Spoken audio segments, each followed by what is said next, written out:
एक बार की बात है, एक गांव में एक किसान रहता था जिसके पास एक गधा था। वह अपने खेतों में फसलें उगाता और उन्हें बेचकर अपने घर का गुजारा करता था।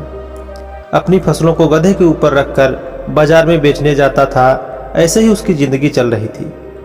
फिर जैसे जैसे समय बीतता गया वो गधा बूढ़ा होने लगा।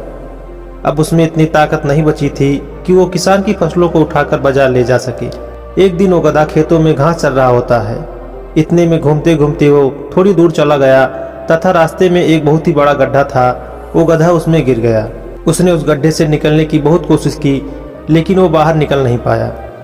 वो जोर जोर से चिल्लाने लगा। वहां से किसान के गांव का एक आदमी गुजर रहा था तो उसने उस गधे की आवाज़ सुनी। उसने गड्ढे के पास आकर देखा तो उसमें किसान का गधा गिरा पाया।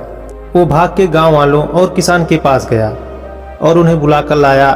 फिर वो सब गांव वाले तथा किसान गधे को गड्ढे से निकालने में लग गए, लेकिन बहुत कोशिशों के बाद भी वो गधे को बाहर न निकाल पाए। फिर किसान ने सोचा कि अब वैसे भी ये गधा बूढ़ा हो गया है, इसे बाहर निकालने का भी कोई फायदा नहीं है। फिर उन लोगों ने गधे को उसी गड्ढे में दफनाने का तय कर लिया। वो सब लोग गधे के ऊपर मिट्टी डालने लगे। गधा ये समझ चुका था कि उसके साथ क्या होने वाला है, इसलिए वो डरकर आवाजें निकालने लगा। किसान भी उस गधे पर मिट्टी डाल रहा था। इतने में वो देखता है कि गधा उसकी ओर देख रहा है।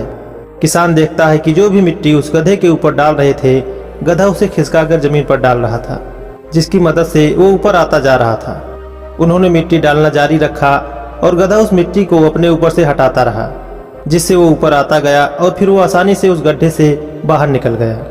तो दोस्तों, इस कहानी से हमें यह सीख मिलती है कि हमारी ज़िंदगी में बहुत सी मुश्किलें आती हैं, लेकिन हमें उन मुश्किलों से घबराना नहीं चाहिए, बल्कि साहस और ठंडे दिमाग से उसका सामना करना चाहिए। तो दोस्तों, इस छोटी सी कहानी से अगर आपको कुछ सीख मिली हो तो वीडियो को लाइक करें, कमेंट करें और अपने दोस्तों के साथ शेयर करें। और चैनल पर नए हैं तो प्लीज़ चैनल को सब्सक्राइब करें। मिलते हैं ऐसी ही मोटिवेशनल और रोचक कहानी लेकर। तब तक के लिए नमस्कार। जय हिंद।